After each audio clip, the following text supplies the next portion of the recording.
Hi everyone, my self सीमा। स्वागत है आपका यूनिक स्टडी ऑनलाइन क्लासेस में। और काफ़ी दिन के बाद आज हम क्लास ले रहे हैं। अभी जो हमारी क्लास चलने वाली है वो कंटिन्यूटी में चलेगी। तो हम स्टार्ट कर रहे हैं मॉडर्न हिस्ट्री की प्रैक्टिस सीरीज। ठीक है, तो सिलेबस ऑलमोस्ट कंप्लीट हो चुका है और सबका हो चुका होगा, आपका भी मैंने आपको कंप्लीट करा दिया है अपनी तरफ से। तो आज हम जो शुरू करेंगे वो करेंगे practice series class number first हमारी जो रहेगी, जिसमें हम 5 से 6 टॉपिकों को कवर करेंगे। टॉपिक जो है एक दूसरे से कनेक्ट होंगे, इसलिए उनको हमने इकट्ठा उठाया है। ठीक है, और जो है बहुत ही नॉर्मल क्वेश्चंस मैं नहीं लूंगी एग्जाम के लिए। जैसे आप नॉर्मल तो सभी को याद होता है, प्लासी की लड़ाई कब हुई, बक्सर की लड़ाई कब हुई, किस किस के बीच हुई। ठीक है, ये चीज़ें तो सभी को याद होती है। हमारा जो क्वेश्चन है जो थोड़ा सा अच्छे लेवल का रहेगा, जिससे आपके बहुत सारे एक क्वेश्चन से बहुत सारे क्वेश्चंस कवर हो जाएंगे। ठीक है, तो देखिए, आपका कोई भी एग्जाम हो, आपको बहुत ही अच्छे तरीके से तैयारी करनी है, क्योंकि किसी भी एग्जाम में अब क्वेश्चन का लेवल बहुत ज़्यादा ये नहीं रहता कि भी नॉर्मल से क्वेश्चंस आते हैं। क्वेश्चन हर एग्जाम में अच्छे तरीके से ही आते हैं, कंपटीशन बहुत ज़्यादा है। तो आप जो भी तैयारी करो वो बेस्ट तरीके से करो। तो आज हम स्टार्ट करते हैं पहली क्लास और पहला क्वेश्चन मॉडर्न हिस्ट्री का। तो जिसमें हम पढ़ेंगे निम्नलिखित में से कौन सही सुमेलित नहीं है। निम्नलिखित में से कौन सही सुमेलित नहीं है। नहीं वाला चीज़ आपको ध्यान में रखनी है कि एग्जाम में आप जाओगे सीधा क्वेश्चन को ध्यान से पढ़ते नहीं, उत्तर को जो है आपके आंसर को, उसको जो क्रैक करने की जल्दी रहती है। भी हाँ, हमने पढ़ा है कि निम्नलिखित में से कौन सा सही सुमेलित है, नहीं पढ़ा ही नहीं है। और उसमें सीधा आपको लगेगा सिराजुद्दौला, यही यही बेस्ट लग रहा है। मैं तो ऊपर नीचे का नहीं पढ़ोगे, आप ये देखोगे भी यही है, प्लासी के युद्ध में तो सिराजुद्दौला ही था, बस यहाँ पे जो है अपने क्लिक किया और चल दिया आगे। तो नहीं वाला ऑप्शन आपको जरूर पढ़ना है। देखिए, अगर आपको द्वितीय आंगल मैसूर युद्ध, बक्सर का युद्ध, प्लासी का युद्ध और चतुर्थ आंगल मैसूर युद्ध, अगर आपने ये चारों के चारों अच्छे से पढ़े हुए हैं, तो आप क्वेश्चन का आंसर बहुत अच्छे से दे सकते हो। नहीं वाले ऑप्शन में आपको थोड़ी ज्यादा मेहनत करनी पड़ती है क्वेश्चन पे। अगर आपसे पूछा जाए कौन सा सुमेलित है, ठीक है, तो उसमें तो आप फटाफट से कर दोगे, पर नहीं वाले में आपको ज्यादा जोर चारों को ही अच्छे से देखना होता है। तो देखिए, चार आंगल मैसूर युद्ध है, चारों की जानकारी आपको होनी चाहिए कि कौन से मैसूर युद्ध में कौन सा अंग्रेज था, कौन से मैसूर युद्ध में कौन सा नवाब था। ये चारों आपको पता होने चाहिए, तभी क्वेश्चन का बक्सर के युद्ध के मतलब जब टाइम था, कौन सा नवाब था या कौन अंग्रेज था। ऐसे ही प्लासी के टाइम में कौन सा नवाब था, कौन सा अंग्रेज था। तो चारों चीजें आपको पता होनी चाहिए। तो सबसे पहले तो देखिए, आप चार आंगल मैसूर युद्ध है, मैं आपको एक ही क्वेश्चन को इस तरीके से समझाऊंगी कि आपके एक ही क्वेश्चन से 6 6 7 7 क्वेश्चन कवर हो जाएंगे। तो ध्यान से देखिए, मैं आपको ना पहला ही क्वेश्चन है जो आपसे पूछा गया है, आंगल मैसूर युद्ध। आंगल मैसूर युद्ध, ये जो आंगल मैसूर युद्ध है ना, ये चार हुए थे, ये पहले याद रखना। सीधा क्वेश्चन कितने युद्ध हुए थे, 3 हुए थे, 4 हुए थे, ये भी पूछ लेते हैं। तो चार आंगल मैसूर युद्ध हुए थे। आंगल का मतलब है अंग्रेज और मैसूर का मतलब है मैसूर जो था आपका साम्राज्य, उसमें कौन कौन से नवाब थे। जो भी उस युद्ध के टाइम होगा वो ही हमें याद रखना है। तो पहले में जो था ना, पहले तो टाइमिंग आपको याद रखना है, 1767 से 69 तक पहली डेट। दूसरी है 1780 से 84। उसके बाद तीसरा आंगल मैसूर युद्ध हुआ था 1790 से 92। उसके बाद थर्ड वाला जो हुआ था 1799। यहां तक याद हो गया। उसके बाद आपको याद रखना है इस वक्त कौन सा जो है मैसूर का नवाब था। यहाँ पे हैदर अली था भाई, हैदर अली और अंग्रेज लड़ रहे थे। उसके बाद यहाँ पे जो नवाब था वो हैदर अली तो था, पर हैदर अली की मृत्यु हो जाती है 1782 में। तो यहाँ पे फिर दूसरा आता है इनका बेटा टीपू, टीपू सुल्तान। फिर टीपू ही यहाँ पे रहेगा क्योंकि हैदर अली की मृत्यु हो चुकी है, और यहाँ पे भी टीपू ही रहेगा। और टीपू की यहाँ पे मृत्यु हो जाती है, एंड में समाप्त हो जाती है आंगल मैसूर युद्ध। तो अब अंग्रेज याद रखने हैं हमें। पहले में वारेन हेस्टिंग्स था, वारेन हेस्टिंग्स। दूसरे में भी वारेन हेस्टिंग्स। ध्यान से याद रखना इन चीजों को, बहुत ज्यादा कंफ्यूजन होता है। अभी क्वेश्चंस में यही तो पूछा गया जो मैं आपको लिखवा रही हूँ। और यहाँ पे था कानवालिस, और कानवालिस यहाँ पे जो आ गया था वो आ गया था वेलेजली। ठीक है, वेल कई बार लिखा होता है, वेलेस्ली भी लिखा होता है, तो कंफ्यूज मत होना। लॉर्ड वेल्जली। अगर आर्थर वेल्जली लिखा होगा तो वो इसका भाई होगा, तो ये चीजें भी याद रखनी है। आर्थर लिखा है, लॉर्ड लिखा है, वारेन लिखा है, ये सब चीजें आपको ध्यान रखनी है। यहाँ तक हो गया। भाई इतना होने के बाद भी है ना, एग्जाम इससे भी डीप आ जाता है और हमसे एक और तरह का क्वेश्चन पूछ लिया जाता है। वो कौन सा था? वो जो क्वेश्चन हमसे पूछा जाता है कि सेनापति कौन लड़ रहा था साथ में, जो था सेनापति कौन था। तो यहाँ पे जो सेनापति कौन रहेगा, यहाँ पे कौन रहेगा, यहाँ पे कौन रहेगा और यहाँ पे कौन रहेगा। तो इसमें जो था वो था जनरल जोसेफ, जनरल जोसेफ। और एक था कर्नल वुड। और ठीक है, बहुत जगह वेरी लिस्ट भी लिखा हुआ है, वेरी लिस्ट भी लिखा होता है, पर इतना ही पढ़ना जरूरी है। अगर फिर भी हम पढ़ लेते हैं वेरी लिस्ट। ये तीन तो आपको याद रखने हैं। यहाँ पे जाओगे ना, यहाँ पे जाने के बाद जो ये लॉर्ड वेल्जी ना, इसका भाई आर्थर वेल्जली यहाँ पे था, जो सेनापति था। ठीक है, ये हो गया। उसके बाद यहाँ पे जो है ना, टीपू और हैदर अली दोनों ही लड़ रहे थे। ठीक है, इनके साथ जो है, इनके साथ मुनरो भी लड़ रहा था, हेक्टर मुनरो।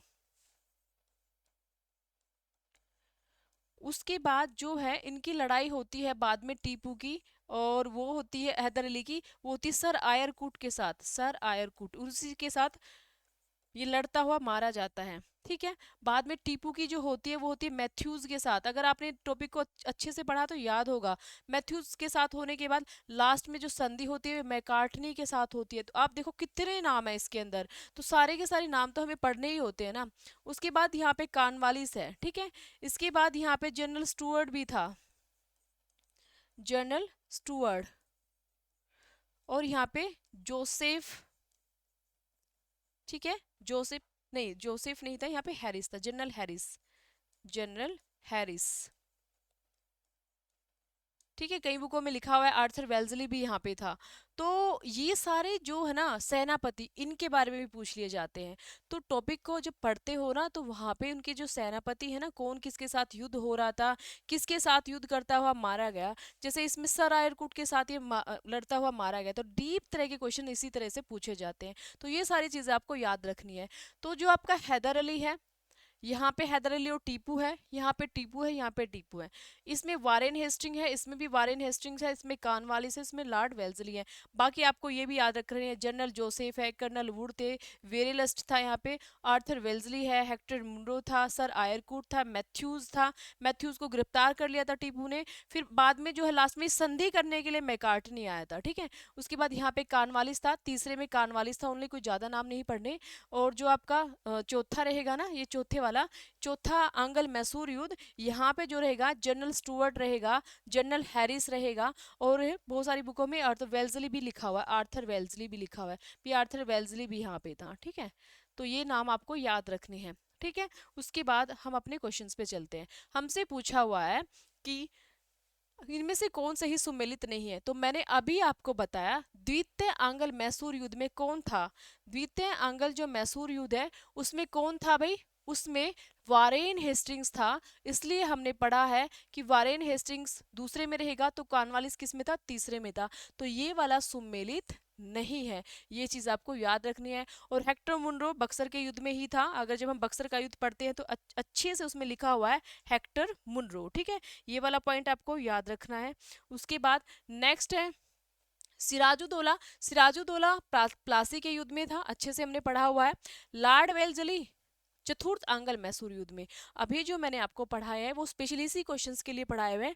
लॉर्ड वेल्जली चतुर्थ में था, तृतीय में कॉर्नवालिस था, इसमें आपका वारेन हेस्टिंग्स था, इसमें भी आपका वारेन हेस्टिंग्स था। तो ये चीजें आपको ध्यान से पढ़नी है। तो राइट आंसर आपका जाएगा जो ये वाला जाएगा, मतलब ये राइट आंसर तो आपको ये नहीं तो यही हुआ ना। तो हेक्टर मुनरो बक्सर का युद्ध। ठीक है, सिराजुद्दौला प्लासी का युद्ध। बक्सर का युद्ध जब हम पढ़ते हैं, जब को पता है बक्सर के युद्ध में मीर कासिम, सुजाउद्दौला और शाह आलम द्वितीय तीनों एक तरफ थे और हेक्टर मुनरो एक तरफ था। प्लासी का युद्ध था, प्लासी के युद्ध में है सिराजुद्दौला और अंग्रेजों की तरफ से थे क्लाइव और वाटसन। क्लाइव और वाटसन ने इसके खिलाफ एक षड्यंत्र रचा था। इसके दरबार में जितने भी खास खास मेंबर थे उनको अपनी तरफ मिला लिया था और इस युद्ध में सिराजुद्दौला की हार हुई थी। लॉर्ड वेल्जली आखिर में जब चतुर्थ आंगल मैसूर युद्ध होता है, लॉर्ड वेल्जली आता है और सहायक संधि इस पे थोपी जाती है, वो हमने डिटेल में पढ़ा है। ठीक है, आगे चलते हैं। अगला क्वेश्चन जो हमारा रहेगा वो रहेगा प्लासी के युद्ध में ब्रिटिश विजय का प्रमुख प्रतिफल क्या था? प्लासी का जो युद्ध होता है, बिल्कुल पता है हमें, अभी अभी पढ़ रहे हैं, अभी सिराजुद्दौला के बीच और अंग्रेजों के बीच होता है। तो अंग्रेजों को, ब्रिटिश को इसमें क्या रिवार्ड मिलता है? प्रतिफल का मतलब होता है रिवार्ड या लाभ, क्या ऐसा लाभ मिलता है? कई बार क्वेश्चंस कैसे डाले जाते हैं एग्जाम में, सारे के सारे ऑप्शन लगते हैं, हाँ भाई ये भी था, ये भी था, और कोई एक ही ऑप्शन उसमें से हमें सिलेक्ट करना होता है जो सबसे बेस्ट होता है। वहां पे आपको अपना माइंड का यूज करना होता है। तो देखिए, क्लाइव की बंगाल के गवर्नर के रूप में नियुक्ति। क्लाइव तो पहले से ही गवर्नर था, बाद में फिर से बन के आएगा। ईस्ट इंडिया कंपनी द्वारा 24 परगने का अधिग्रहण, ये भी आपको पता है ना। प्लासी का जब युद्ध हुआ तो मीर जाफर ने गद्दी पर बैठे थे, प्लासी के युद्ध सिराजुद्दौला की हार हुई और अंग्रेजों ने मीर जाफर को गद्दी पर बैठाया था, ठीक है। ये इसलिए मैं बार बार जोर दे रही हूँ, टॉपिक को पहले अच्छे से पढ़ो, उसके बाद ही प्रैक्टिस करो। यहाँ पे सिराजुद्दौला है प्लासी के युद्ध में, ठीक है, सिराजुद्दौला। मैं सिर्फ समझा रही हूँ आपको। सिराजुद्दौला की हार होती है प्लासी के युद्ध में, तो गद्दी पर कौन बैठता है? मीर जाफर, जो अंग्रेजों के द्वारा बिठाया जाता है, क्योंकि वो अंग्रेजों का साथ देता है इसको हराने में। ये जो मीर जाफर है ना, ये मीर जाफर 24 परगने की जमीन ब्रिटिश को देता है, कंपनी को देता है। बाद में जो ये जमीन है, हालांकि किसके पास रह जाती है? क्लाइव के पास रहेगी, उसकी पर्सनल जमीन हो जाएगी, पर ये स्टार्टिंग में ब्रिटिश को ही दी जाती है। तो ये राइट आंसर है, ठीक है। बंगाल के नवाब पर ब्रिटिश प्रभाव में वृद्धि हो जाती है, ये भी राइट है, क्योंकि जब बंगाल पर वो इनको हरा देगा तो उनके नवाबों पर, क्योंकि नवाब क्या थे? मेन थे। अब घर में कोई भी मेन सदस्य है, अगर उस पर ही आपका मतलब आपकी अच्छी दोस्ती हो जाती है, तो वहाँ उसके घर का सामान है या उसके घर की फैमिली लोग हैं, उनसे फिर आपको क्या मतलब रहेगा? सभी चीज पर आपका हक हो जाएगा जब मेन हेड से आपका जो कनेक्ट हो जाते हो आप, ठीक है। तो ये जो बंगाल के जो नवाब बनेंगे ना, अब सभी जो है ब्रिटिश के अधीन चलते रहेंगे, चाहे उसमें मीर जाफर आएगा, चाहे उसमें मीर कासिम आएगा, चाहे उसमें फिर से मीर जाफर आएगा, चाहे नजमुद्दौला आएगा, कोई भी आएगा। उसके बाद नेक्स्ट है, बंगाल में ब्रिटिश शासन की स्थापना बिल्कुल हो गई थी। अब ब्रिटिश की जो यहाँ पे है बंगाल में मेन दावेदारी हो गई थी, पहले से तो था ही, बंगाल में वो शासन कर रहे थे, फैक्ट्रियां थी, पर इस युद्ध के बाद उनका जो है मेन प्रभुत्व होना शुरू हो गया था। अब आपसे क्या पूछा जा रहा है, इसमें से मेन रिवार्ड कौन सा था, मेन लाभ बताइए चारों में से कौन सा है? तो मेन लाभ आप नोटिस कीजिए, मैंने आपको कहा अगर घर के किसी बड़े मेंबर पर ही आपका अधिकार हो जाए, घर का बड़ा मेंबर ही आपके अंडर में काम करने लग जाए, तो बाकी सब चीजें तो पीछे हैं, चाहे जमीन है, चाहे जायदाद है, चाहे शासन है। तो आप जिस पे राइट आंसर पे जाओगे, समझ आया? आपसे पूछा है प्लासी के युद्ध में ब्रिटिश विजय का मुख्य प्रतिफल क्या था? मुख्य प्रतिफल मतलब मेन लाभ क्या मिला उनको? कि नवाब उनके अकॉर्डिंग काम करने लगे, सिराजुद्दौला को हराकर मीर जाफर को गद्दी पर बैठा दिया, मीर जाफर काम नहीं करा तो फिर मीर कासिम को बैठा दिया, मीर कासिम की उन्हें चीजें पसंद नहीं आई, फिर से मीर जाफर को बैठा दिया, नवाबों पर अपना प्रभाव इनका हो गया था। तो राइट आंसर आपका ये जाएगा, ठीक है। तो ये आपको एक एक चीज ध्यान से पढ़नी है। नेक्स्ट क्वेश्चन है, निम्नलिखित में से कौन सा युग्म सही सुमेलित नहीं है? सही सुमेलित नहीं है, आपको ये बताना है। ये दुर्लभ है, इसका पूरा नाम है राय दुर्लभ। ये बंगाल के नवाब का कोषाध्यक्ष था, बिल्कुल राइट है। जब हम प्लासी का युद्ध पढ़ते हैं उससे पहले हम सिराजुद्दौला पढ़ते हैं, सिराजुद्दौला के खास लोग जो है वो सारे पढ़ाए जाते हैं। राय दुर्लभ कौन था? ये जो बंगाल के नवाब मतलब सिराजुद्दौला का कोषाध्यक्ष लिख सकते हैं या दीवान लिख सकते हैं, और पहले से ही दीवान चला आ रहा था, ये नहीं कह रहे स्पेशल ये सिराजुद्दौला का था। बंगाल के जो नवाब बनते जा रहे थे उनका स्पेशल कोषाध्यक्ष लिख सकते हैं, या फिर बंगाल के नवाब का दीवान लिख सकते हैं इसको।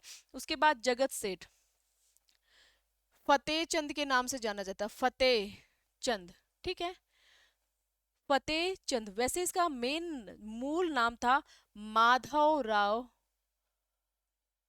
माधव राव मारवाड़ी, माधव राम मारवाड़ी, फतेहचंद के नाम से जाना जाता था इसको। और इसके जो ये उपाधि थी जगत सेठ की, ये रंगीला के द्वारा, जो बहादुर शाह रंगीला थे ना, उन्होंने इनको ये उपाधि दी थी, क्या? जगत सेठ की। एक बहुत अमीर रिच इंसान था, मुर्शिदाबाद का सेठ, महाजन, सभी से ऋण वगैरह लिया करते थे, नवाब भी इससे ऋण लेते थे, पैसा लिया करते थे। तो ये बहुत बड़ा जो क्या था, मुर्शिदाबाद का ये बहुत बड़ा बंगाल का सेठ था। तो ये भी राइट आंसर है। मोहम्मद रजा खां और राजा स्ताब राय, देखिए प्लासी के युद्ध के बाद होता है बक्सर का युद्ध। जो होता है किसके बीच होता है, अंग्रेजों और मीर कासिम, शुजाउद्दौला, शाह आलम द्वितीय, ठीक है, द्वितीय, तीनों के बीच होता है। तो इस युद्ध में, बक्सर के युद्ध में, ठीक है, बक्सर का जो युद्ध होगा ना, इस बक्सर के युद्ध में इनको एक अधिकार मिलता है, बंगाल, बिहार, उड़ीसा की दीवानी, उड़ीसा की दीवानी। बहुत बार एग्जाम में पूछा जाता है क्वेश्चन। दीवानी का मतलब होता है राजस्व टैक्स। जो भी आपका, जैसे सरकार हमसे जो टैक्स ले रही है, ठीक है, वो अधिकार आप अंग्रेजों को मिल गया था। जितना भी अर्निंग सोर्सेज था, जितना भी पैसा आ रहा था, अब वो अंग्रेजों को मिल गया था। तो बंगाल का जितना भी टैक्स आएगा वो अंग्रेजों को मिलेगा। और उसके लिए ना अंग्रेजों ने दो सेंटर बनाए थे, ठीक है, एक तो बिहार में और एक बंगाल में, ठीक है, एक तो बिहार में और एक इन्होंने बनाए थे बंगाल में। देखिए एक मिनट, यहाँ पे, हाँ, ये जो बनाए थे इन्होंने सेंटर, एक तो बंगाल में बनाया था और एक बनाया था इन्होंने बिहार में। अब बिहार की जो एडजेक्ट जो जगह थी वहां पटना थी, और जो बंगाल था, बंगाल का जो एडजेक्ट जगह थी वो मुर्शिदाबाद थी। ध्यान से पढ़ना। जहाँ पे इन्होंने अपने सेंटर बनाए थे, भी हम टैक्स को लेंगे, वहाँ पे कुछ मेंबर होंगे जो चीज़ों को संभालेंगे, तो उसके लिए सेंटर चीज़ें बनाने, किसी भी काम के लिए हमें एक ऑफिस बनाना पड़ता है। तो उन्होंने इस राजस्व टैक्स के लिए दो सेंटर बनाए अंग्रेजों ने, एक बंगाल में मुर्शिदाबाद और एक बिहार में पटना, ठीक है। तो देखो ये बिहार और बंगाल लिखा हुआ है। यहाँ के मेन हेड बनाए इन्होंने, जो बंगाल का बनाया था उसको बनाया था रजा खां को, जो बंगाल का बनाया था उसको बनाया था रजा खां, और जो बिहार पटना का बनाया था, बंगाल का तो रजा खां हुआ, और इसको जो इसका जो बनाया था वो बनाया था सिताब राय को। मैं आपको सिर्फ ये समझा रही हूँ कि क्वेश्चंस कहाँ से लिया गया, फिर आपको लगेगा मैम पता नहीं कहाँ से क्वेश्चन पूछे गए हैं। तो रजा खां को बंगाल का और सिताब राय को बिहार का, तो दोनों ये मिसमैच है, गलत दिए हुए हैं इसमें। तो आपको जो राइट आंसर पे जाना है, इसमें पूछा गया कौन सा सही सुमेलित नहीं है, तो 3 और 4 सही सुमेलित नहीं है। समझ आ गया। आपसे क्वेश्चन पूछा गया है, क्वेश्चन आपसे पूछा गया है कि भाई आपको 4 ऑप्शन दिए गए हैं, एक दूसरे के सामने उनके जो भी किरदार हैं, जो भी चीज़ें, जो काम है उनके प्रोफेशनल दिए गए हैं, आप उनमें से बताओ कौन से दो मैच नहीं करते। तो भाई राय दुर्लभ हमने पढ़ा है, ये तो बंगाल के नवाब का कोषाध्यक्ष था। जगत सेठ भाई मुर्शिदाबाद का लिखा है या फिर बंगाल का लिखा है, कंफ्यूज मत होना, बंगाल भी लिखा जा सकता है, मुर्शिदाबाद भी लिखा सकता है, क्योंकि इनकी मेन जो राजधानी थी वो मुर्शिदाबाद थी, ठीक है। तो मुर्शिदाबाद का जो है सेठ इसको कहा गया है, और ये जगत सेठ की उपाधि इसको मिली थी। वैसे नाम फतेह चंद था, और मूल नाम जो कहते हैं वो माधव राव मारवाड़ी था। अच्छा खासा ये अमीर आदमी था भाई, मोटा पैसा रखता था। उसके बाद मोहम्मद रजा खां, तो मैंने आपको बता दिया बक्सर के युद्ध के बाद जो टैक्स इनको लेना था उसके लिए इन्होंने दो सेंटर बनाए थे। तो किसी एक क्वेश्चन में से इन्हें क्वेश्चन नहीं डाला हुआ है, प्लासी के युद्ध और बक्सर के युद्ध दोनों में से दो दो ऑप्शन उठा रखे हैं। तो ये जो इन्होंने दो सेंटर बनाए थे, दो सेंटर बनाने के बाद इनके मेन हेड यूज, मतलब मेन हेड बनाना था, क्योंकि अंग्रेजों को तो कुछ पता ही नहीं था कि टैक्स कैसे लेना है, यहाँ का टैक्स कैसे लिया जाएगा, कहाँ कितनी जमीन है। तो उन्होंने पहले ये जो कार्य है ना भारतीयों के हाथ में ही दिया, मतलब टैक्स तो उनके पास ही आएगा, पर जो कार्य करेंगे वो भारतीय मेंबर ही करेंगे, मतलब उन्हीं के जो ये है आपके सिताब राय और जो ये थे ना, ये इन्हीं के थे, बंगाल के नवाबों के ही खास लोग थे, उन्हीं को इनका वो बना दिया गया था हेड। और इनको कहा गया था भाई आपको हमें सारी चीजें बतानी है, टैक्स कैसे कैसे लेना है, कहाँ का कितनी किसकी जमीन है। तो ये आपको से पूछा गया किसको कहाँ का बनाया गया था। तो मोहम्मद रजा खां का तो बंगाल का, बंगाल ना लिखा है तो मुर्शिदाबाद लिखाएगा। राजा सिताब राय को कहाँ का, बिहार का, बिहार ना लिखा है तो पटना लिखाएगा, ठीक है। ये राइट आंसर होगा हमारा। आगे चलते हैं। निम्नलिखित में से किसने अंग्रेजों को बंगाल, बिहार और उड़ीसा की दीवानी, अभी जो मैंने आपको बताया है, अंग्रेजों को बक्सर के युद्ध के बाद बंगाल, बिहार और उड़ीसा की दीवानी मतलब टैक्स लेने का अधिकार इनको मिल गया था, ठीक है। टैक्स लेने का जो अधिकार इनको मिला था वो काफी इंपॉर्टेंट है हमारे लिए। टैक्स लेने का जो अधिकार इनको मिला था वो था, हाँ, बक्सर के युद्ध के बाद, बक्सर के युद्ध के बाद, वेरी वेरी इंपॉर्टेंट है भाई। बक्सर के युद्ध के बाद इनको ये अधिकार मिल जाता है। इसमें जो है आपको क्या याद रखने हैं, सबसे पहले सारे के सारे बंगाल के नवाब याद रखने हैं। जब बंगाल के नवाब आपको याद हो जाएंगे उसी हिसाब से चीजें आपको याद होंगी। तो एक बार देख लीजिए। पहला, मुर्शिद कुली खां, बंगाल का पहला नवाब था मुर्शिद कुली खां, ध्यान से पढ़ना। उसके बाद रेड दिख रहा है, वाइट ले लेते हैं। दूसरा जो रहेगा आपका वो बोलेगा सुजाउद्दीन, सुजाउद्दीन दूसरा नवाब। ये जो ना मुर्शिद कुली खां, ये 1717 में स्वतंत्र नवाब बना था। पहले जो बंगाल वाला एरिया है मुगलों के अंडर में आता था और वहाँ का कोई सूबेदार नियुक्त होता था। पहले सूबेदार की नियुक्ति होती थी, भाई ये वाला एरिया जैसे बंगाल है, बिहार है, यहाँ कोई सूबेदार बना दिया जो राजा के अंडर में काम करेगा। बट 1717 का टाइम था जब मुर्शिद कुली खां ने कहा कि हम यहाँ के स्वतंत्र नवाब हैं, ठीक है। तो स्वतंत्र नवाब जो बना था वो मुर्शिद कुली खां 1717 में बना था। उसके बाद सुजाउद्दीन बना था, उसके बाद सरफराज खां बना था, सरफराज खां, डिटेल इनकी कई बार सीरीज पूछ ली जाती है। उसके बाद अली वर्दी खां बना था, अली वर्दी, ठीक है। अली वर्दी का अपना कोई बेटा नहीं था तो इसकी 3 बेटियां थी और 3 बेटियों में से एक बेटी का पुत्र था सिराजुद्दौला। तो अगला जो बनेगा वो सिराजुद्दौला बनेगा। सिराजुद्दौला के बाद आपको पता है सिराजुद्दौला के साथ प्लासी का युद्ध होता है, प्लासी के युद्ध में सिराजुद्दौला मारा जाता है। उसके बाद जो अंग्रेजों ने जिसको वादा किया था मीर जाफर, उसको गद्दी पे बैठाते हैं। मीर जाफर, मीर जाफर जो अच्छे से उनकी पसंद का काम नहीं कर रहा था तो इन्होंने मीर कासिम को बैठा दिया। और मीर कासिम तो चाहता ही नहीं था बिल्कुल भी अंग्रेजों को यहाँ बर्दाश्त कर। उसके बाद फिर से मीर जाफर को बैठा दिया। और जब मीर जाफर को बैठा दिया तो मीर कासिम चला जाता है कहाँ पे, अवध। अवध के जो नवाब है सुजाउद्दौला, और उसके बाद वहाँ पे ही पहले से मुगल शासक था जिनका अंग्रेजों ने भगा दिया था, भगोड़ा, वो था शाह आलम द्वितीय। उन दोनों के साथ मिलकर संगठन बनाता है और युद्ध होता है बक्सर का युद्ध, ठीक है। उसके बाद फिर नेक्स्ट जो आएगा वो आएगा नजमुद्दौला, ठीक है। उसके बाद नजमुद्दौला के बाद जो आएगा वो कुछ नहीं है, जो है सफाउद्दौला होगा, फिर उसके बाद मुबारकुद्दौला होगा। वे इतने इंपॉर्टेंट नहीं है, हालांकि एग्जाम में कई बार सीरीज में पूछ लिए जाते हैं तो फिर आपको सीरीज इनकी करनी पड़ती है, ठीक है। तो जो नेक्स्ट था वो था सैफुद्दौला, सैफुद्दौला। और जो लास्ट है वो मुबारकुद्दौला, मुबारकुद्दौला। अब देखिए आपसे पूछा गया है कि अंग्रेजों को बंगाल, बिहार और उड़ीसा की दीवानी का अधिकार कब कब प्राप्त हुआ था। वो प्राप्त हुआ था बक्सर के युद्ध के बाद, और बक्सर का युद्ध होता है इसके टाइम पे जब ये था, ठीक है। ये था और इसकी मृत्यु हो जाती है जनवरी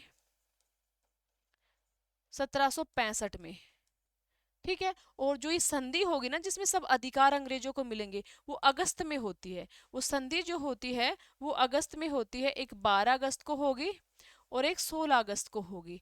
तो ये जो संधि होगी ना, इस संधि अगस्त में होगी। उस वक्त जो गद्दी पर है वो नजमुद्दौला बैठ चुका था, समझ आया। उस वक्त जो गद्दी पे है ना नजमुद्दौला बैठ चुका था। तो ये वाले जो अधिकार है नजमुद्दौला के काल में प्राप्त हुए थे।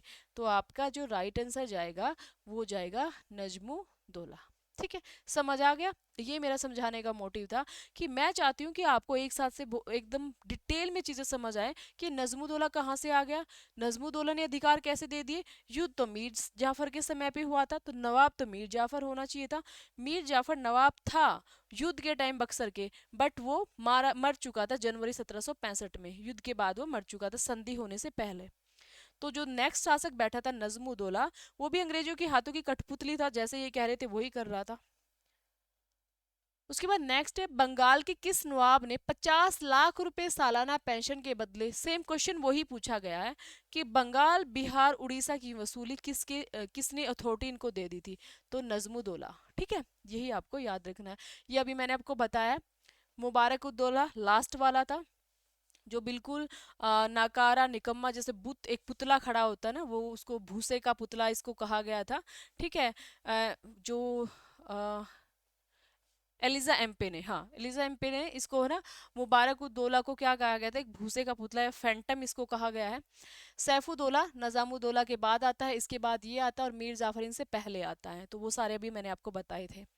उसके बाद नेक्स्ट है बक्सर का युद्ध अंग्रेजों और भारतीय शक्तियों के एक संघ के बीच हुआ था। संघ में सम्मिलित थे कौन कौन, अब देखिए ध्यान से पढ़िए इसको। बक्सर का जो युद्ध है वो भारतीय शक्तियों के एक संघ के बीच हुआ था, ठीक है। वो हमें पता है किस संघ के बीच हुआ था, मैंने आपको बताया था। गद्दी पर जो बैठा था वो बैठा था मीर जाफर, ठीक है। इससे पहले जो था वो था मीर कासिम। मीर कासिम को ना अंग्रेजों ने हटा दिया था, तो मीर कासिम चला गया था अवध। वहां पे अवध का नवाब था, कौन था? सुजाउदौला। सुजाउदौला। सुजाउदौला के पास पहले से ही रह रहा था शाह आलम द्वितीय। शाह आलम द्वितीय मुगल या दिल्ली का नवाब था, लगा लीजिए मुगल नवाब था ये। उसके बाद तीसरा जो पहुंच गया इनके पास, मीर कासिम। इन तीनों ने एक संगठन बनाया कि हम अंग्रेजों के खिलाफ युद्ध करेंगे, और अंग्रेजों की तरफ से था हेक्टर मुनरो। ठीक है, और हेक्टर मुंडो विजिट होता है और ये तीनों हार जाते हैं। तो अब हमसे पूछे किस किस के बीच युद्ध हुआ था, तो दिल्ली का बादशाह कहीं लिखा होगा, ये लिखा हुआ है, यहाँ भी लिखा है। सुजाउदौला भी लिखा होगा, और मीर कासिम, जहाँ तीनों लिखे हुए वहां आपको जाना है, क्योंकि यहाँ पे तो मीर कासिम और मीर कासिम दो बार रिपीट हुआ, नो। दिल्ली का बादशाह और मीर कासिम है, ये भी नहीं होगा। मीर कासिम और सुजाउदौला है, ये भी नहीं होगा। ठीक है, तो मेन आपका जो जाएगा वो जाएगा ये वाला। ओके। तो हर क्वेश्चंस को बहुत ध्यान से देखना है, बहुत ही मतलब क्वेश्चन का लेवल है, किस तरीके से पूछा गया, आंसर आपको कैसे देना है, वो चीजें आपको याद रखनी है। तो देखिए, नेक्स्ट जो रहेगा आपका वो रहेगा, निम्नलिखित में से कौन नवाब सिराजुद्दौला के प्रति स्वामी भगत था? देखिए, जब प्लासी का युद्ध होता है ना, जब प्लासी का युद्ध होता है, समझा देती हूँ मैं आपको। प्लासी का युद्ध होगा, तो उससे पहले भी बहुत सारी घटनाएं होती हैं, पर हम क्वेश्चन डिस्कस कर रहे हैं तो उन घटनाओं पे अभी हम नहीं जा सकते। मेन हम प्लासी के युद्ध पे जा रहे हैं। तो इसके साथ है ना, इसके लिए युद्ध का कारण क्या था? अंग्रेजों की तरफ से तो वाटसन और था क्लाइव, वे इसके खिलाफ युद्ध के लिए तैयार थे। अब इसके जो आपकी इसमें कौन था इधर? सिराजुद्दौला। ध्यान से देखना, सिराजुद्दौला तो था, इधर से अंग्रेज थे। अब सिराजुद्दौला की जो कमी है या उसके खिलाफ कौन कौन लोग हैं, कैसे उस पर विजय प्राप्त करी जा सकती है, कैसा नवाब को मतलब पीछे हटाया जा सकता है, तो वो सब मीडिएटर का काम जो बता रहा है, कर रहा है, वो अमीन चंद था। अमीन चंद इसी के दरबार में था, इसी के दरबार में ये दीवान था इसका। ठीक है, आप इसको बोल सकते हैं एक देशद्रोही था, या बोल सकते हो गद्दार था। ठीक है, ये एक दीवान था सिराजुद्दौला के दरबार में। इसने कहा अंग्रेजों को, मुझे 30 लाख तो नगद दे देना कमीशन। ठीक है, और 50% जो भी आपका मिलेगा उसमें से 50% खजाना दे देना। मैं आपको सारे पॉइंट्स बताऊंगा कैसे कैसे क्या करना है, और जो जो लोग हैं जो इसके खिलाफ चाहते हैं सिराजुद्दौला को हटाना गद्दी से, उन सबको मिलाऊंगा। तो इसने उन सबको, चाहे फतेह चंद है, जगत सेठ जो अभी हमने पढ़ा था, अमीन चंद ये खुद है, राय दुर्लभ है, राजवल्लभ है, राय दुर्लभ है, कृष्ण दास है, और उसके बाद क्या था मेन, और था मीर जाफर है, यार लतीफ है, या यार लातीफ या यार लतीफ है। ये सब इसके अगेंस्ट थे सिराजुद्दौला के। इसने अमीन चंद ने सब ने इसको इनको मिलवाया कि भाई ये सब भी चाहते हैं सिराजुद्दौला गद्दी से हट जाए, तो ये सब के सब आके इससे मिले। ठीक है, इनके बीच बातचीत हुई, और इन्होंने कहा कि आपको ऐसा करना है, राय दुर्लभ और मीर जाफर को, ये सेनापति थे मेन, कि आपको जो है मेन कमान थी इनके हाथ में, राय दुर्लभ के और मीर जाफर के। तो आपको ऐसे करना है, मतलब जो आपको जब भी आप जाओगे सेना को लेकर, तो आपको अपनी सेना वहां पे उतारनी ही नहीं है, मतलब सेना को लेके जाओगे, आपको लड़ने के लिए उनको बोलना ही नहीं है, आपको मैदान से पीछे हट जाना है। तो ये सारी चीजें डिस्कस हो चुकी थी यहीं पर ही। इनका जो साथ देने वाले थे, दो ही व्यक्ति थे सिराजुद्दौला के, एक तो था मीर मदान और एक था मोहन लाल। ये दो व्यक्ति ही थे जिन्होंने सिराजुद्दौला का साथ दिया था। ये तो स्टार्टिंग में ही मर गया था गोली लगते ही, और ये बीच में या एंड से थोड़ा पहले ही मर गया था। ठीक है, तो जब ये मर जाते हैं तो सिराजुद्दौला का लगता है कोई इसका साथ नहीं दे रहा, तो वो युद्ध क्षेत्र छोड़ के भाग जाता है। तो यही पॉइंट है, ये कह रहे हैं कि निम्नलिखित में से कौन नवाब के सिराजुद्दौला के प्रति स्वामी भक्त में विशिष्ट था, मतलब कौन उसकी हेल्प कर रहा था। तो ये देखिए, इसकी हेल्प जो कर रहा था ना, वो मीर मदान कर रहा था। अमीर चंद्र तो मेन हेड ही था जो इनके लिए षड्यंत्र पैदा कर रहा था सिराजुद्दौला के। किरसन दास इसके खिलाफ थे, बिल्कुल। राय दुर्लभ भी इसके खिलाफ थे, राज वल्लभ है, फतेह चंद है, सब इसके अगेंस्ट थे। मीर मदान और मोहनलाल दो ही व्यक्ति थे जिन्होंने इसके लिए स्वामी भक्त दिखाया था या इसका साथ दिया था। तो मोहनलाल तो यहाँ पे लिखा हुआ नहीं है, तो मीर मदान है, तो उसी को राइट आंसर करेंगे। समझ आ गया होगा, आगे चलते हैं। देखिए, निम्न में से कौन भारत में यूरोपीय कंपनियों के आगमन का सही क्रम है? निम्न में से कौन भारत में यूरोपीय कंपनियों के आगमन का सही है? बहुत ही इजी क्वेश्चन है, बहुत बार 10 बार एग्जाम में आ चुका है। तो हम एक ही ट्रिक से पढ़ते हैं। पढ़े डफ्स। पढ़े डफ्स में हम क्या पढ़ेंगे? सबसे पहले जो रहेंगे पुर्तगाली। तो पुर्तगाली देखिए ऊपर 3 में दिया गया है, ठीक है। पुर्तगाली के बाद आप पढ़ते हैं डच। डच भी 3 में दिया गया है। डच के बाद एक तो फिर ऑप्शन यहाँ से कट हो ही जाता है, ठीक है। उसके बाद आप पढ़ेंगे अंग्रेज। अंग्रेज किस में दिया गया भाई? अंग्रेज तो बस इसी में दिया गया है। तो आपका राइट आंसर मिलेगा आपका ए, ठीक है। उसके बाद यहाँ पे आते हैं आपके डेनिस, फ्रांसीसी। उसके बाद जो आते हैं स्वेडिश। कभी भी आपसे पूछा जाए तो ये चीजें आपको याद रखनी है। तो आपसे मिलान कर लो में पूछा गया है, तो पड़े डब्स वाली पड़े, पीडीई पड़े, डीएफएस पड़े डब्स से आप याद कर लो। कोई भी ट्रिक आपको बनानी है वो याद कर सकते हैं, क्योंकि पर ये क्वेश्चन 1000 बार आ चुका है एग्जाम। 1000 तो नहीं, 10 बार आ चुका है। तो पुर्तगाल, डच, अंग्रेज, डेनिस, ऐसे करके आप याद कर लो। तो इसमें है आपके पुर्तगाल, डच, अंग्रेज और डेनिस। ये वाइट पेन इस पे नहीं चलेगा, तो ये वाली राइट है, ठीक है।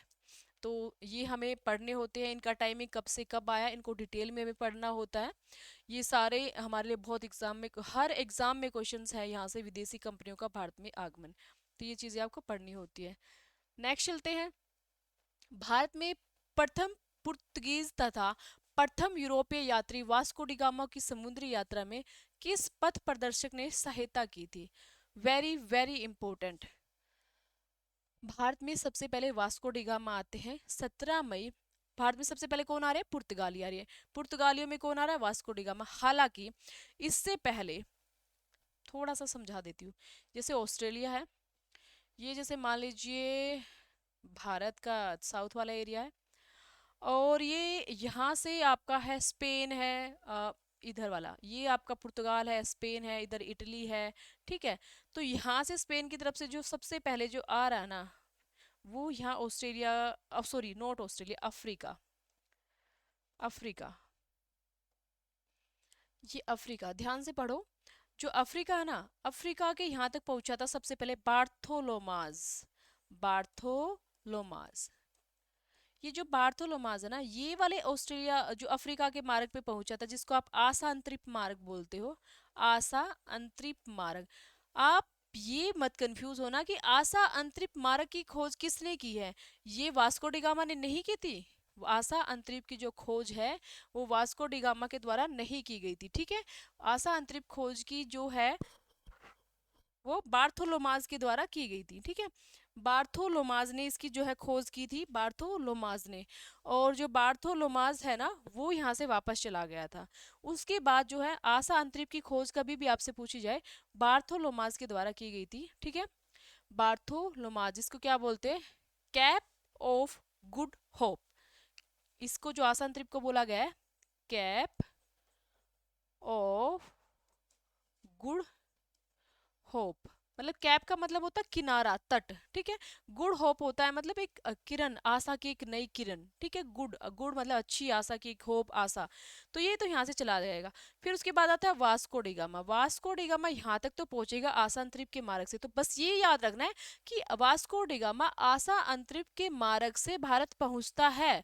ये नहीं कि उसने आशा अंतरिक्ष के मार्ग की खोज की। सबसे पहले बार्थोलोमास पहुंचा था वहां पे, तो उस मार्ग से ये आएगा। और यहाँ पे इसको एक गुजराती व्यापारी, मतलब भारत में जो गुजरात है यहाँ के व्यापारी आया करते थे, गुजराती व्यापारी जिसका नाम है अब्दुल मनीफ भी लिखा होता है, अब्दुल मजीद भी लिखा होता है। तो जो अब्दुल है ना, ये इसको मिलता है और ये इसको लेके जाता है यहाँ पे केरल में, ठीक है। केरल में ले जाने के बाद वहां पे जो शासक मिलेगा जमोरिन इसका स्वागत करेगा। जमोरिन। जमोरिन इसका स्वागत इसलिए नहीं करता कि भाई कोई विदेशी आया है और मैं इसकी हेल्प करूं, मैं मतलब क्या करूं इसके लिए काफी कुछ मतलब रिस्पेक्ट हूं, इसलिए नहीं स्वागत करता। वो इसलिए करता है क्योंकि गुजराती व्यापारी और ये चेटियार व्यापारी जो है इससे ना ज्यादा मुनाफा कमा रहे थे और इसको ज्यादा कुछ दे नहीं रहे थे। तो ये चाहता था कि मैं ऐसा कोई व्यापारी पकड़ूं जो मुझे ज्यादा से ज्यादा बेनिफिट दे। तो जमोरी ने इसका स्वागत किया और काफी हद तक इसकी हेल्प भी की। और फिर क्या होता ये काफी यहाँ से मतलब मुनाफा कमाता है और इसकी आय व्यय का खर्चा काट के 60 गुना प्रतिशत लाभ इसको प्राप्त होता है और वहां जाके सबको बताता है। बस धीरे धीरे चीजें फैलने लग जाती है। तो अब्दुल मजीद इसका जो राइट आंसर मिलेगा वो मिलेगा आपको अब्दुल मजीद। ठीक है। और ये तो आपको पता ही है, ये तो वास्को डी गामा के बाद आए थे। कौन? फ्रांसिस्को दी अल्मेडा और अल्फांसो दी अल्बुकर्क, ये इसके बाद आए थे। तो इनके बारे में हम एक बार अच्छे से पढ़ लेंगे कि पहले कौन आया था बाद में कौन आया था। नेक्स्ट चलते हैं। तो हम जो राइट आंसर पे जाना था हमें कौन सा था? अल्बू मरी थी। वास्को डी गामा की इसी ने हेल्प की थी यहाँ से यहाँ तक पहुंचाने। फिर जमोरिन मिला था। जमोरिन ने इसका स्वागत किया था। इसने काफी हद तक यहाँ पे मतलब कोशिश की थी कि भाई मतलब बेनिफिट का मतलब प्रॉफिट कितना ज्यादा उसको हो सके। और 3 जहाजों की इसने अथॉरिटी दे दी थी इसको यहाँ पे। जो इसका आप जमोरिन यहाँ पे अपने 3 जहाज आप यहाँ उतार सकते हो अपने व्यापार के लिए। और इन्होंने यहाँ पे अपनी जो फैक्ट्री है स्टार्ट की थी। वास्को डी गामा 3 बार भारत आया था। पहले आया, फिर उसके बाद पेट्रो अल्वारेज आया, फिर दोबारा वास्को डी गामा आया। और फिर जब लास्ट में आया था 1524 में, तब इसकी मृत्यु यहीं पे हो जाती है कोचिन में। और फिर इसको ले जाया जाता है लिस्बन, वहां पे दफनाया जाता। तो इतना तो हम टॉपिक के अंदर ही पढ़ सकते हैं भाई, नहीं तो क्वेश्चंस नहीं पूरे होंगे। तो देखिए, निम्न में से किसे भारत के पुर्तगीज शक्ति का वास्तविक संस्थापक कहा जाता है? वास्तविक संस्थापक। अब देखिए, सबसे पहले भारत में आया वास्को डी गामा, सभी को पता है। वास्को डी गामा ये भारत में आया, इसने कुछ ऐसा मतलब क्या किया था, व्यापार की जानकारी ली, कैसे कैसे व्यापार करना है क्या नहीं करना है। फिर दूसरी बार आया पेट्रो अल्वारेज, ध्यान से पढ़ना, अल्वारेज इनकी सीरीज पूछ ली जाती है एग्जाम में। फिर तीसरी बार फिर से वास्को डी गामा आया। ठीक है, ये आ गए। अब इसके बाद जो आता है ना वो आता है Francisco de Almeida. Francisco de Almeida. देखो, पहले वास्को डी गामा आया, पेट्रोल खत्म हो गया, ऐसे याद करना, पेट्रोल खत्म हो गया तो पेट्रो अल्वारेज। ठीक है। फिर दोबारा से पेट्रोल डलवा के कौन आ रहा है? वास्को डी गामा आ रहा है। उसके बाद फ्रांसिस्को डी अल्मेडा, भाई इसने कहा कि अब कोई टेढ़ा मेढ़ा सा आदमी भेजना पड़ेगा। वास्को डी गामा ठहरा शरीफ आदमी, तो कोई टेढ़ा मेढ़ा। तो फिर उसके बाद आया फ्रांसिस्को डी अल्मेडा। अल्मेडा यहाँ ज्यादा टेढ़े मेढ़े काम करके गया। तो फिर आया अल्बुकर्क। ठीक है। दो मतलब इन्होंने कहा भी हम सेम राशि वाला, ऐसे ही उसका सरनेम होना चाहिए, ऐसे ही उसका नाम होना चाहिए, ऐसे व्यक्ति को भेजते हैं। तो फिर आता है अल्फांसो दी अल्फांसो, क्योंकि ना किसी भी ट्रिक से आप इनको याद करोगे ना भूल जाओगे। जैसे एक सिंपल सी ट्रिक बना लेते हैं, जैसे किसी का नाम या कुछ भी, तो ये ट्रिक मिस मैच हो जाती है, मिक्स हो जाती है। पर अगर हम एक दूसरे से कनेक्ट करते हुए पढ़ते जाते हैं ना तो चीजें हमें अच्छे से याद होती है। Alfonso de Albuquerque. ठीक है। उसको फिर उसके बाद क्या है भाई, नू नहीं काम चलेगा, हमें कहते हैं ना ऐसे नहीं काम चलेगा, और हरियाणवी लैंग्वेज में कहते हैं ना नू नहीं काम चलेगा, कुछ और भेजना पड़ेगा। तो नूनो डी कुन्हा। ठीक है। Nuno da Cunha. फिर नूनो डी कुन्हा के बाद जो आएगा वो आएगा जोवा डी कैस्ट्रो। जोवा डी कैस्ट्रो। और जोवा डी कैस्ट्रो के बाद आएगा मार्टिन डिसूजा। मार्टिन डिसूजा। देखो भाई, कितने सारे क्वेश्चंस हमने कवर कर लिए हैं। कि सबसे पहले वास्को डी गामा, अब इनकी डेट भी मैं आपको बता देती हूँ।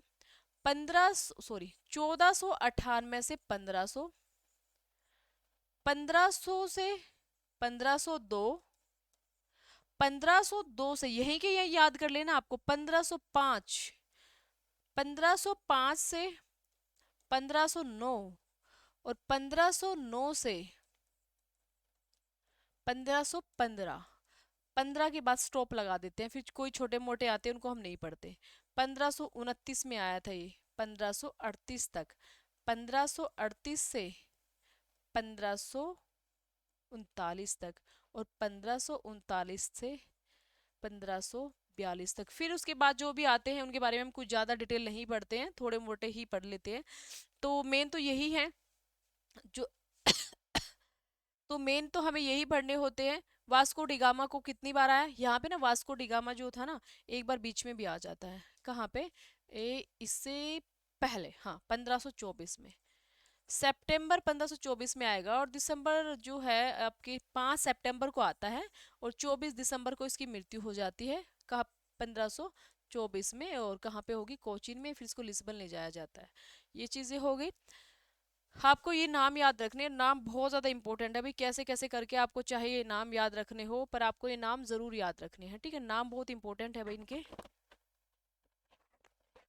तो देखिए जो इनके नाम है ना, वो ये है कि सबसे पहले वास्को डी गामा, उसके बाद वास्को डी गामा के बाद आपका पेट्रो अल्वारेज के बाद फिर से वास्को डी गामा, फिर फ्रांसिस्को अल्मेडा, अल्मेडा के बाद अल्फांसो द अल्बुकर्क, उसके बाद नूनो डी कुन्हा, नूनो के बाद जोवा डी क्रेस्टो, क्रेस्टो के बाद जो रहेगा मार्टिन डिसूजा रहेगा, ठीक है?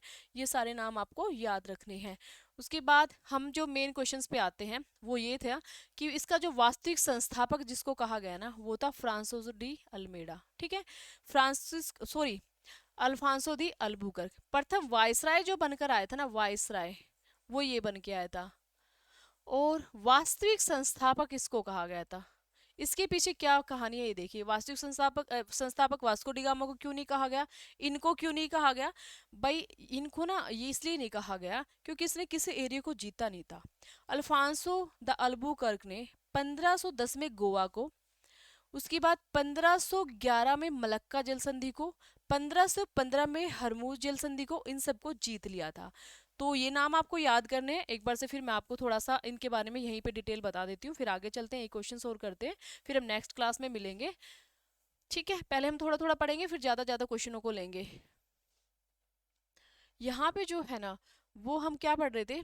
ये तो हमने पढ़ लिया। कौन सा पढ़ लिया? कोई नहीं पढ़ा इनमें से, सिर्फ वास्को डी गामा के बारे में मैंने आपको पढ़ाया है। मैं यहाँ थोड़ा सा अल्मेडा के बारे में आपको बता देती हूँ। फ्रांसिस्को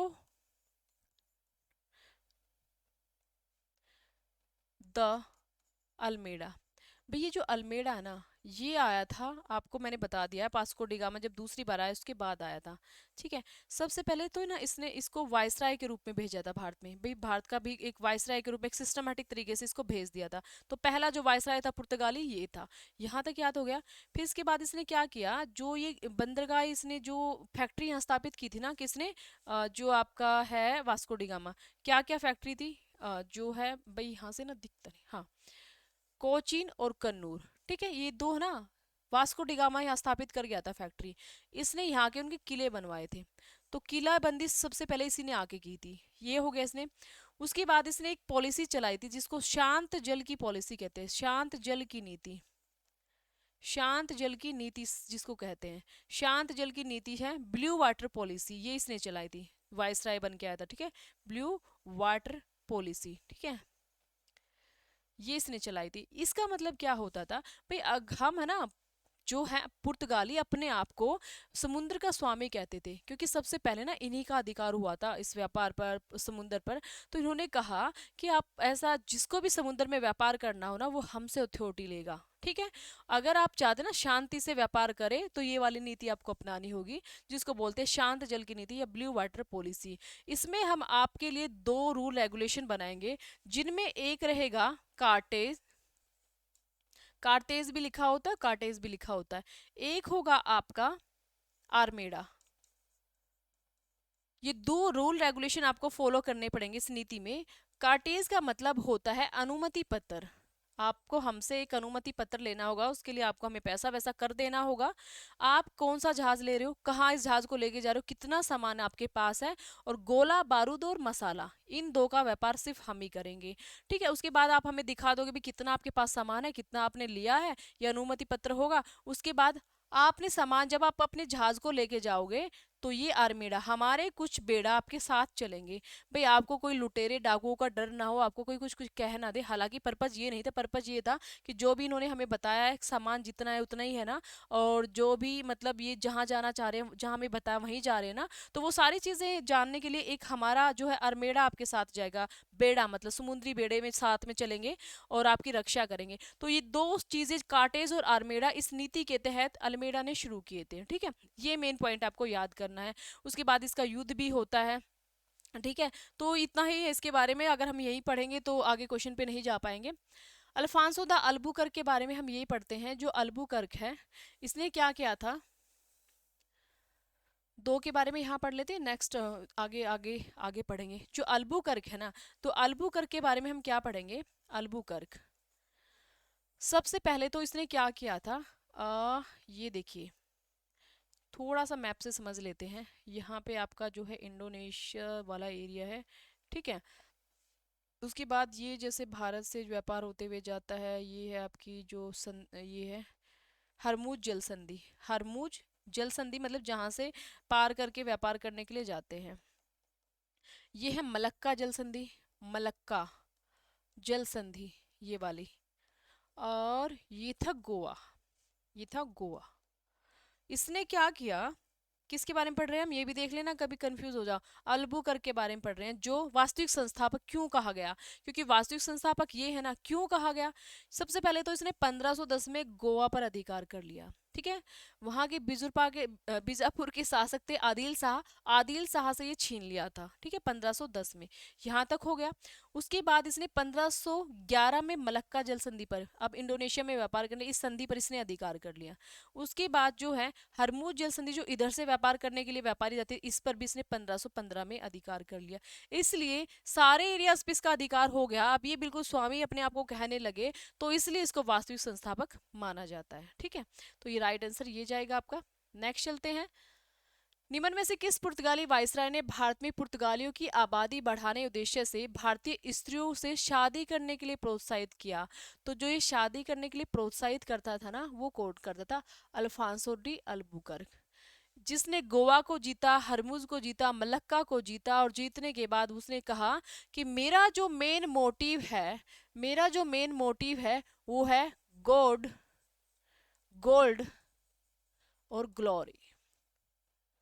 मतलब भगवान, अपने भगवान का, अपने धर्म का प्रचार करना, बहुत सारा पैसा कमाना और नाम कमाना, ये तीन इसका टारगेट थे। फिर इसने यहाँ पे कहा, जो भी यहाँ पे पुर्तगाली आए हुए थे, भाई आप यहाँ की महिलाओं से शादी करो, संतान उत्पन्न करो, उसके लिए आपको पैसा दिया जाएगा। मैं अपनी तरफ से आपको पद, प्रतिष्ठा, धन, वैभव, एक तरह से प्रलोभन उनको दिया गया था। तो ये चीजें इसने की थी। उसके बाद नेक्स्ट है, ये वास्को डी गामा हमने पढ़ाई है, और मैंने आपको नूनो डी कुन्हा के बारे में अभी पढ़ाऊंगी नेक्स्ट। और अल्मेडा के बारे में मैंने आपको पढ़ा दिया, जो वास्तविक संस्थापक, सॉरी जो आपका प्रथम वायसराय था, जिसने जो है शांत जल की नीति चलाई थी। निम्न में से किसने गोवा को भारत में पुर्तगाली राज्यों की औपचारिक राजधानी बनाया था। तो ये नूनो डी कुन्हा था। थोड़ा सा अब इसके बारे में भी जान लेते हैं। जो नूनो डी कुन्हा है ना, ये वाला नूनो डी कुन्हा, इसमें क्या रहेगा, नूनो डी कुन्हा ने क्या किया था, कैपिटल जो पहले कोचीन हुआ करती थी, पहले जो कैपिटल है वो कोचीन हुआ करती थी, इसने जो 1510 में गोवा को जीता था, किसने जीता था गोवा को, अल्फांसो दी अल्बुकर्क को। उस गोवा को उसने क्या कर दिया था, 1530 में राजधानी बना दिया था औपचारिक रूप से। कोचीन की जगह गोवा को राजधानी किसने बनाया, तो ये पॉइंट आपको जरूर याद रखना है। कोचीन की जगह जो गोवा को राजधानी है, वो नूनो डी कुन्हा के द्वारा बनाई गई थी। ठीक है, ये वाले। फिर इसने क्या है, बसीन द्वीप पर भी कब्जा कर लिया था, सालसेट द्वीप पर भी कब्जा कर लिया था। बहुत सारे पॉइंट्स इसके बारे में हम पढ़ते हैं। यहाँ तक हम हो गया हमारा। नेक्स्ट जो चलते हैं हम, निम्न में से किसे पुर्तगाली वायसराय के काल में, बस भाई आज तक हम यही तक करते हैं। नेक्स्ट क्लास में मिलते हैं, जितने भी जो क्वेश्चन बचते हैं हम नेक्स्ट क्लास के में करेंगे। एक बार आप डीप में इनको अच्छे से पढ़ना, और इसके बाद हम नेक्स्ट क्लास में मिलते हैं। जो भी क्वेश्चन हमारे रहेंगे वो नेक्स्ट क्लास में हम कवर करेंगे। ओके, आज के लिए इतना ही काफ़ी है। और हाँ, आज के लिए इतना ही काफ़ी है, क्योंकि आज फर्स्ट क्लास है। धीरे धीरे क्वेश्चनों को हम बढ़ाते हुए जाएंगे और क्वेश्चंस को ध्यान से पढ़ना। आपको क्लास पसंद आती है तो अपने अच्छे अच्छे कमेंट्स मेरे मतलब ज़रूर करना, जिससे मुझे थोड़ा सा ये लगे कि हाँ आपको क्लास पसंद है, मैं और सारी क्लासेस आपके लिए बनाऊंगी। आज के लिए इतना ही काफ़ी है।